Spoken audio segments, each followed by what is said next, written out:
Bonjour et bienvenue à cette capsule sur le thème Prenons nos finances personnelles en main, préparée par l'Union culturelle des Franco-Ontariennes. Le sujet de cette capsule est sur la cote de crédit et les fraudes. Votre dossier de crédit est un résumé de vos antécédents en matière de crédit. Il est créé lorsque vous empruntez de l'argent ou demandez du crédit pour la première fois. Les prêteurs transmettent de l'information concernant vos comptes au bureau de crédit ou agence d'évaluation du crédit.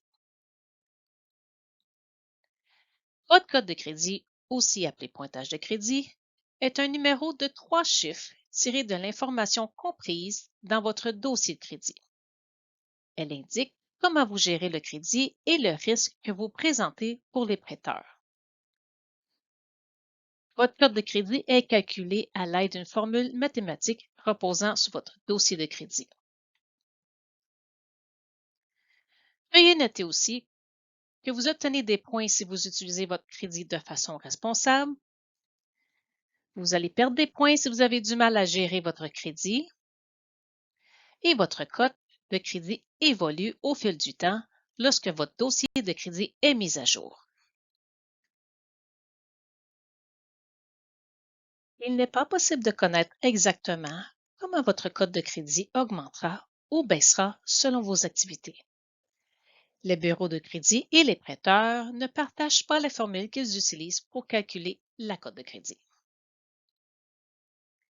Voici des facteurs qui peuvent influencer votre cote de crédit. Depuis combien de temps vous avez du crédit? L'ancienneté de chaque crédit à votre dossier.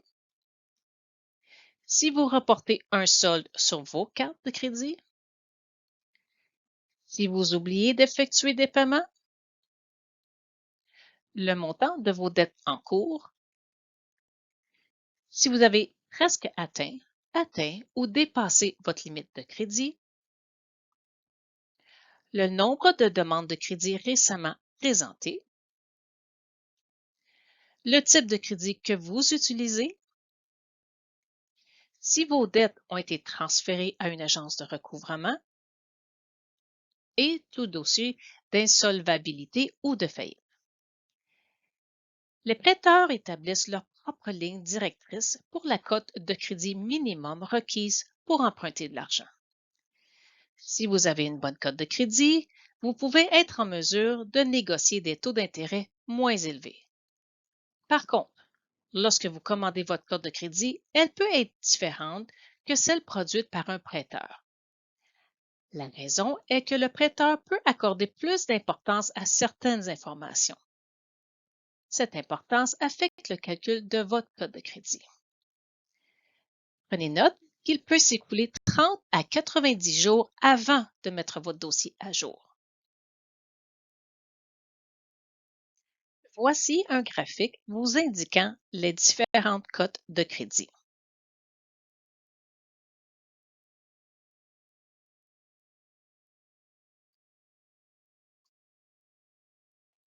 Qui peut consulter votre dossier? Les banques, les coopératives de crédit et d'autres institutions financières, les émetteurs de cartes de crédit, les entreprises de location d'auto, les détaillants, les compagnies de téléphone mobile,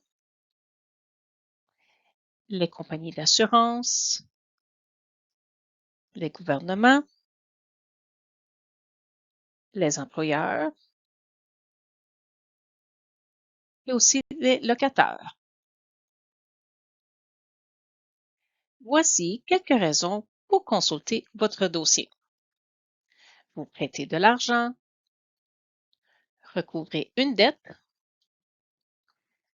vous louez un logement, vous offrir un emploi, vous fournir de l'assurance, vous offrir une promotion et vous accorder plus de crédit.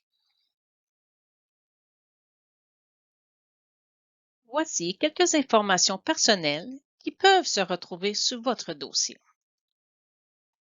Votre nom,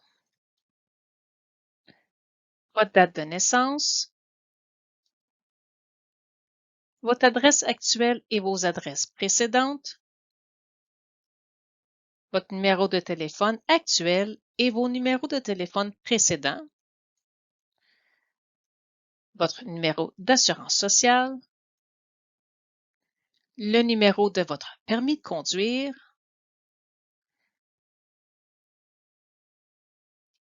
le numéro de votre passeport,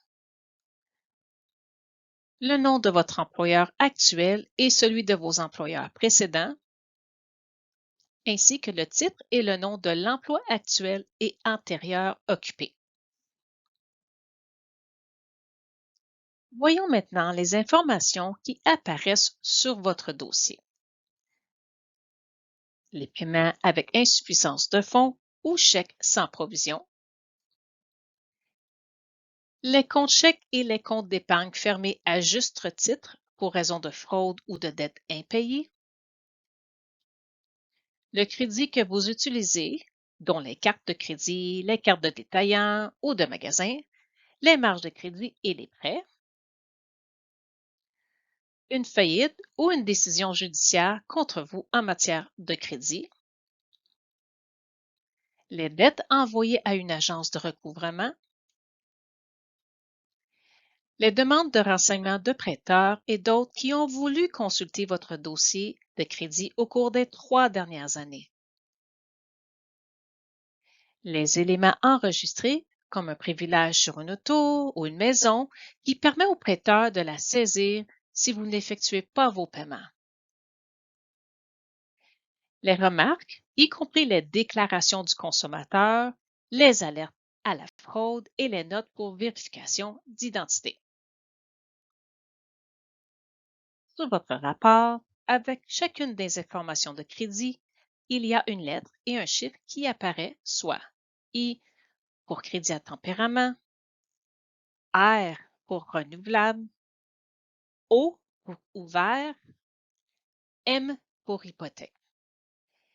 Veuillez prendre note que ce ne sont pas toutes les institutions financières qui reportent votre hypothèque sur les bureaux de crédit. Vous retrouverez aussi des chiffres à côté de chacune des lettres. 1 est égal à toujours à temps que vous avez payé, jusqu'au chiffre 5 qui est de plus de 120 jours. Le chiffre 6 n'est pas utilisé. Le 7 représente des paiements réguliers selon une option, exemple, une proposition au consommateur. 8 représente une reprise et 9 représente une radiation, un recouvrement ou la faillite. Le bureau de crédit peut inscrire plus qu'une cote après chaque produit indiqué pour diverses périodes de l'année. Il est important de consulter votre dossier une fois par année et de rapporter toute erreur. Au Canada, pour emprunter, on se fie à un ratio d'endettement. Par contre, cela ne comprend pas les dépenses de la famille. Par exemple, l'épicerie, le nombre d'enfants, etc., ce qui peut sembler parfois injuste. Il existe 2 ratios d'endettement, le ratio d'endettement et le ratio d'endettement total. Je vous partage les 2 formules utilisées.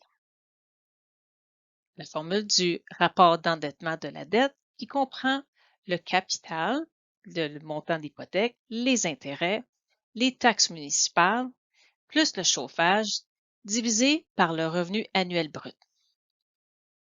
La seconde, c'est la formule du rapport d'endettement total de la dette, qui comprend le capital de l'hypothèque, les intérêts, les taxes municipales, le chauffage, plus les autres dettes divisé par votre revenu annuel brut. En général, les institutions utilisent entre 39 et 44 %. Aussi, ces ratios peuvent être selon votre code de crédit aussi. N'oubliez pas que vous pourriez avoir d'autres dettes dans le futur, donc soyez prudent lorsque vous calculez votre ratio. Les arnaques sont des plans malhonnêtes visant à inciter les gens à donner de l'argent ou à transmettre des renseignements personnels et financiers. Les arnaqueurs se servent souvent de renseignements fondamentaux rassemblés sur vous pour vous inciter à transmettre d'autres renseignements personnels et financiers. L'hameçonnage survient lorsque quelqu'un agit ainsi en prétendant être une personne ou une entreprise que vous connaissez. Les arnaqueurs peuvent prétendre être un membre de votre famille, votre banque, une entreprise de service public, une compagnie d'assurance, une entreprise avec laquelle vous pourriez faire affaire, comme Amazon ou Costco, un fournisseur de services, nettoyage de conduits, Internet, services mobiles, etc. Même le gouvernement. Si vous avez des doutes quant à la légitimité d'une demande de renseignements personnels ou financiers, veuillez communiquer avec l'organisme par les moyens normaux avant de répondre. Soyez aux aguets dès le début. Soyez prudent lorsqu'on vous demande de fournir des renseignements personnels et financiers, peu importe lesquels, à quelqu'un. Bien que de nombreuses personnes utilisent le terme fraude lorsqu'ils décrivent une arnaque, il ne s'agit d'une fraude que lorsque l'arnaque est réussie. Passons en revue maintenant les différents types de fraude. L'hyperlien. On vous demande de cliquer sur un hyperlien qui vous envoie sur un site web qui recueille des renseignements personnels sur vous, tels que vos intérêts et votre activité en ligne récente. Texto ou messagerie texte.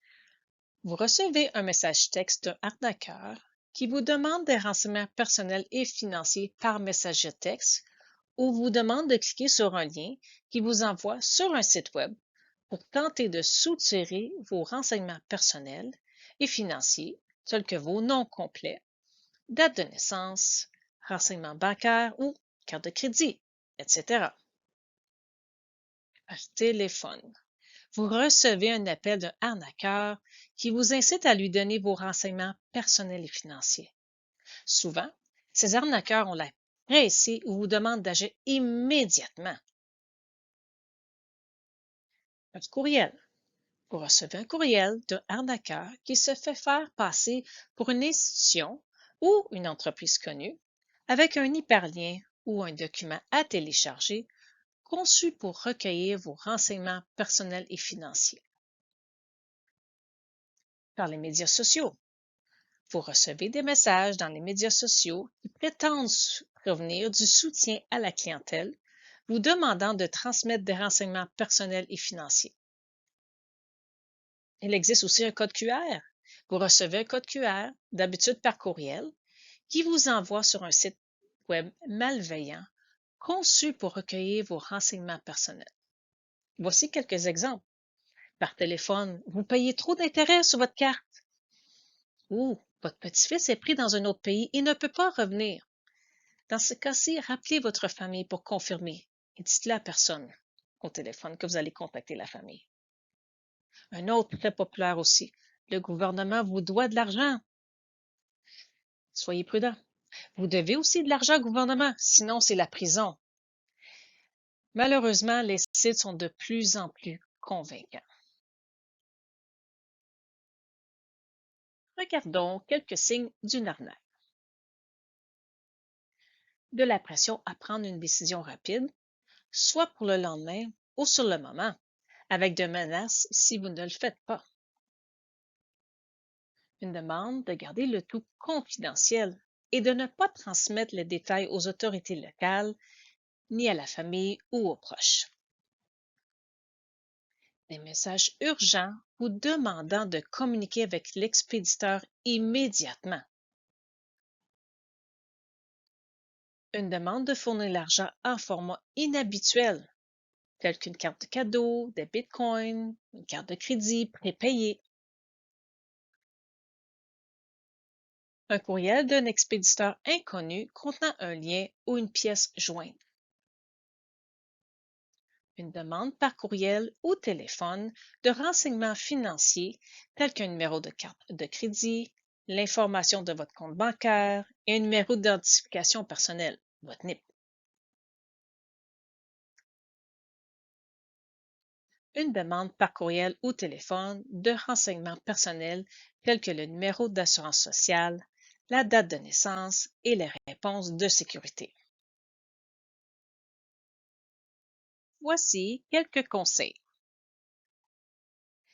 Ignorez les courriels d'expéditeurs inconnus et bloquez l'expéditeur pour ne plus recevoir de courriels douteux. Si vous recevez un message d'un expéditeur inconnu, n'ouvrez pas les pièces jointes et ne suivez pas les liens vers des sites web de tiers. Faites attention aux frais initiaux. Recherchez le symbole de sécurité. En général, les sites web légitimes qui vous demandent de saisir de l'information confidentielle sont cryptés dans le but de protéger vos renseignements. Voici comment on identifie les sites web légitimes. Le HTTPS au lieu de HTTP au début de l'adresse Internet. Il peut aussi avoir un cadenas verrouillé ou une icône de clé intacte dans le coin inférieur droit de la fenêtre de votre navigateur. Évitez d'envoyer des renseignements de nature délicate par courriel ou messagerie texte. Ne fournissez jamais vos renseignements personnels, de carte de crédit ou de compte en ligne lorsque vous recevez un appel prétendant provenir d'une banque ou d'un autre organisme. Demandez plutôt le nom et les coordonnées de la personne, puis vérifiez auprès de l'organisme en question avant de rappeler. Les gouvernements ne vous enverront jamais un courriel, ni communiqueront par téléphone pour vous dire que vous devez ou recevrez de l'argent et ne vous demanderont jamais vos informations personnelles. Les étapes à suivre pour un signalement. Première étape. Cessez de communiquer avec l'arnaqueur. Cessez immédiatement toute communication avec cet arnaqueur. Deuxième étape. Mettez vos comptes à jour. Modifiez les mots de passe des comptes pouvant y avoir été touchés, y compris les sites de médias sociaux. Avisez les banques et autres entreprises où vous possédez un compte pouvant avoir été touché. Ajoutez une alerte à votre rapport de solvabilité en communiquant avec une agence d'évaluation du crédit telle que Equifax ou TransUnion. Ils peuvent peut-être vous facturer des frais pour ajouter cette alerte. Et la troisième étape, signaler l'arnaque ou la fraude. Signalez l'arnaque ou la fraude à la police locale et au Centre antifraude du Canada. Rassemblez tous les documents que vous avez sur l'arnaque ou la fraude, tels que les suivants. Correspondance avec l'arnaqueur, y compris les lettres, les courriels, les messages textes, les états financiers, des reçus, contrats, coordonnées utilisées par l'arnaqueur pour communiquer avec vous. Exemple, numéro ou un ou des de téléphone, les adresses électroniques. Site web et comptes de médias sociaux utilisés pour l'arnaque. Des documents, matériel de commercialisation ou annonces utilisés pour l'arnaque, tels que brochures, circulaires, copies d'annonces sur des sites, etc. Évitez de toucher aux documents auxquels l'arnaqueur a touché et protégez-les au moyen d'un étui ou d'un couvercle en plastique, si l'arnaque est survenue en personne. Consignez vos faits et gestes dans un registre et indiquez quand vous avez commencé à remarquer la fraude, y compris les dates, les heures, les noms et coordonnées, ce qui est utile lors de la communication avec les corps policiers, institutions financières ou autres organismes. Pour la conclusion, ajoutez des alertes sur vos comptes de banque ainsi que vos cartes de crédit. Par exemple, si le montant de votre compte bancaire devient sous un certain montant d'argent, s'il y a des paiements qui passent ou des activités sur votre carte de crédit d'un certain montant d'argent. Vous pouvez aller voir votre institution financière pour de plus amples renseignements. Nous vous laissons aussi les numéros de téléphone de Equifax et TransUnion. Aussi, au bas de l'écran, vous allez revoir des ressources avec des hyperliens pour vous aider.